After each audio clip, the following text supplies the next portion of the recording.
To the Chinese, he was the barbarian scourge born from the wastes.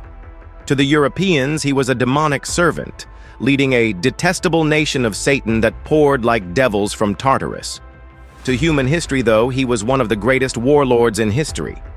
We're talking, of course, about Genghis Khan. Genghis Khan was born sometime around 1162 AD and originally named Temujin after a Tatar chieftain that his father had captured. Genghis had been born a member of the Borjigan tribe and was a descendant of the fabled Kabul Khan, who had done what so few Mongols had ever managed to do, unite the many disparate tribes against the Jin dynasty of China 6 decades earlier. Greatness marked Genghis from birth, not just in the heritage of his mighty bloodline, but physically with a literal mark caused by a blood clot in his hand. To the superstitious Mongols, this meant that Genghis was destined to become a great leader. Young Genghis, though, would have a hard education in survival ahead of him amidst the various clans that made up Mongol lands. When he was just 9 years old, his father took him to live with the family of his future bride, and on the return trip, his father encountered members of a rival tribe who invited him home with them to share in a conciliatory meal. Believing that the rival tribal members meant to bury the hatchet over past transgressions, Genghis's father agreed and dined with them, only to be poisoned. When Genghis learned of his father's death, he immediately returned home to claim his position as clan chief. However, the rest of the clan refused to acknowledge the leadership of a 9-year-old boy, and his family was ostracized, becoming near refugees in their own tribe. Genghis vowed revenge and to never be laughed at again. So when during a dispute over the spoils of a hunting expedition, he quarreled with his half-brother, Genghis killed him and confirmed his position as the head of his family. The young chieftain was yet a child and had already learned the harsh truths of Mongol life. Power is won by blood spilled and very often held the same way. At 16 years old, Genghis married the woman he had long ago been promised to, a young girl by the name of Borte. The marriage cemented the alliance between her tribe and his, but soon after the wedding, Genghis's wife was kidnapped by a rival tribe and given to their chieftain as a wife. Genghis, along with his close friend Jamukha and his older protector Togrul, raided the rival tribe's camp and rescued his bride. However, when she gave birth to a son 9 months later, Jochi, there were doubts about who the real father was, though Genghis accepted young Jochi as his own, daring any of his rivals to question his judgment. Eventually, Genghis would have 4 sons with Borte, and though during the course of his rule he would take many other wives and have many other children, Borte alone would remain his lifelong companion, and only his male children with her would qualify for succession in the family. Troubles typically precede greatness, though, and at age 20, Genghis was captured in a raid by a tribe that had formerly been his family, his allies, the Taichiuts. Genghis was enslaved briefly, though his iron will would prove difficult to break, and he was often punished for refusing to submit. With the help of a sympathetic captor, who perhaps still held some loyalty to Genghis's family, Genghis was able to escape. His daring escape from captivity fueled Genghis' reputation, and he formed a fighting unit out of his brothers and some of his most trusted clansmen. Believing that his people would never truly become great until they ceased the petty infighting and rivalries between the various clans, Genghis took his small force out into the steppes and began to unite the clans together one by one. His goal was simple. He would destroy all the divisions between his people, through slaughter if he had to, and the Mongols would at last become one people, a mighty nation to rival the powers of China. Young Genghis's small force would swell to an elite fighting force of 20,000 battle-hardened warriors. A brilliant tactical mind combined with savage brutality, Genghis proved an exceptional battlefield commander, and his fighting force met its first true challenge when Genghis turned his army on the Tatars, who had murdered his father so long ago.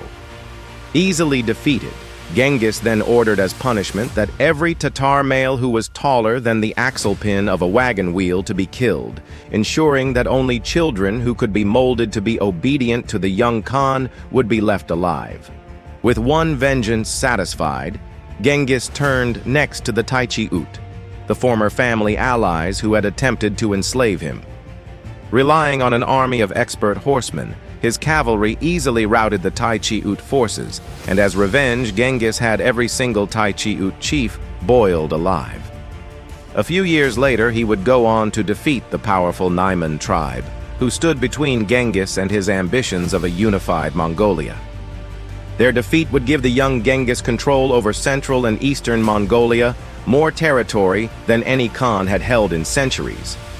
Genghis was a shrewd battlefield commander who combined expert tactical thinking with ruthless brutality. Yet he was also keenly aware of the value of military intelligence. He employed a huge network of spies, which he sent out amongst his enemies to learn the strengths and weaknesses of those he faced. Sometimes his spies also acted as assassins, eliminating important rival military commanders and thus weakening the effectiveness of the fighting forces that opposed him. He was also quick to adopt new technologies from those he defeated, and these would include improved bows, which allowed his men to shoot further and more accurately, as well as techniques for quickly relaying messages between his forces. Most famously, Genghis adopted a system of smoke and burning torches to relay long-distance commands, as well as large drums and flags to give signals in the midst of combat. This allowed Genghis to issue commands to his forces even in the midst of battle, making them incredibly mobile and able to respond to an evolving battle, often outmaneuvering an enemy. Genghis's great military success also relied heavily on the individual expertise of his soldiers. Unlike most ancient commanders, Genghis did not accept just anyone into his fighting forces, and ensured that each man who rode into battle with him was an expert rider who could handle and ride a horse without a saddle. His soldiers had to be expert marksmen with the bow, but also able to fight in close quarters with swords and daggers when needed. Typically, the average Mongol carried a bow, arrows, a shield made of wood or leather, and a lasso. They could also carry javelins, body armor made of hardened leathers, and a lance with a hook in order to pull enemies off their own horses. As expert riders, each of Genghis's soldiers could handle their horse with just their legs, leaving their hands free to shoot a bow or wield a lance and shield in combat. Yet as a keen tactician, Genghis recognized that an army was more than just the fighting men at the front.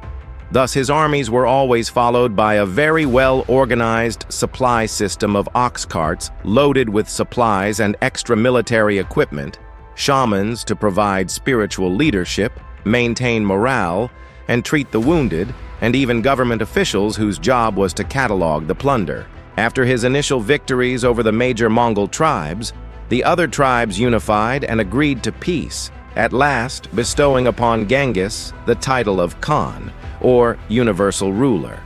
A title of not just political but also spiritual importance. A great shaman declared that Genghis Khan was the living representative of Monke Koko Tengri, or the eternal blue sky, who was the supreme god of the Mongols. With his newfound divine status, it was clear that Genghis's destiny was to rule the world. Genghis immediately led his forces to fresh conquests, striking out in 1207 against the kingdom of Xixia, which had flourished in northwest China since 1000 AD.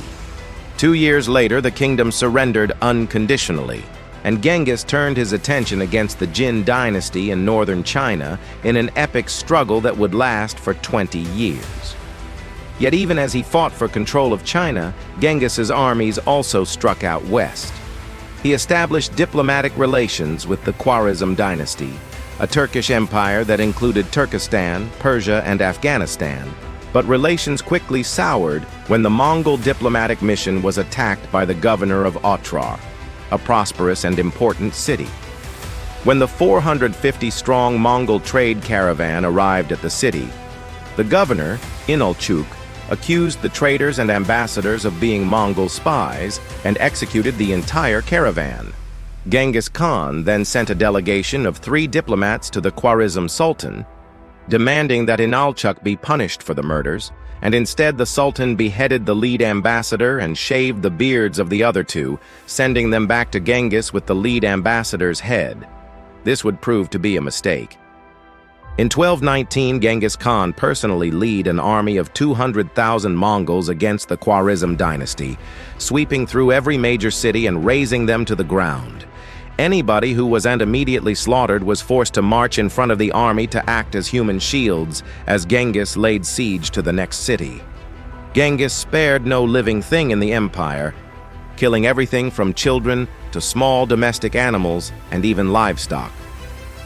2 years later, in 1221, the Sultan and his son were captured and killed, ending the Khwarazm dynasty forever. The invasion of the Khwarazm dynasty brought Genghis Khan and his hordes to Eastern Europe and began an age known as the Pax Mongolica. Despite being known as a brutal war leader, Genghis Khan was also a great statesman and valued peace and prosperity as much as conquest. His invasions brought law and order to wide swathes of lands which had for centuries been ruled by brutal warlords, and his prohibition of blood feuds forced a lasting peace and an end to the petty conflicts which saw constant warfare between clans and villages. Genghis's law also forbade adultery, theft, and false witnesses, and reflected the Mongols' great respect for the environment, making it the law for people to treat their natural resources with great respect. Decency was made a part of a soldier's life as much as obedience, and soldiers were taught to pick up anything that the soldier they were following dropped. Unity was preached over traditional selfishness, and Genghis's laws helped weave together the many disparate people under his great empire.